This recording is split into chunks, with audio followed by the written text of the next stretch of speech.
بسم اللہ الرحمن الرحیم۔ السلام علیکم دوستو۔ تہجد میں قرآن کریم کی تلاوت سے حلاوت یعنی مٹھاس نصیب ہوتی ہے۔ سب سے اعلیٰ مناجات قرآن کریم کی تلاوت ہے۔ اس کی جو حلاوت وقت سحر نصیب ہوتی ہے دوسرے وقت نصیب نہیں ہوتی۔ جناب رسول اللہ صلی اللہ علیہ وآلہ وسلم نے ارشاد فرمایا، جو شخص رات کو 10 آیات تلاوت کرے اس کے لیے 1 قنطار ثواب لکھا جاتا ہے، اور 1 قنطار دنیا اور جو کچھ اس میں ہے ان سب سے بہتر ہے۔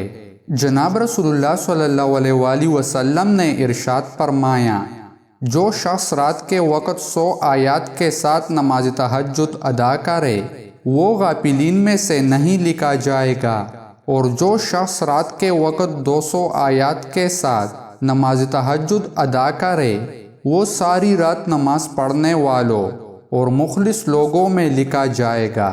دوستو، مزید اسلامک ویڈیوز دیکھنے کے لیے ہمارے چینل کو سبسکرائب کریں اور ویڈیو کو لائک اور شیئر کریں۔ جزاک اللہ۔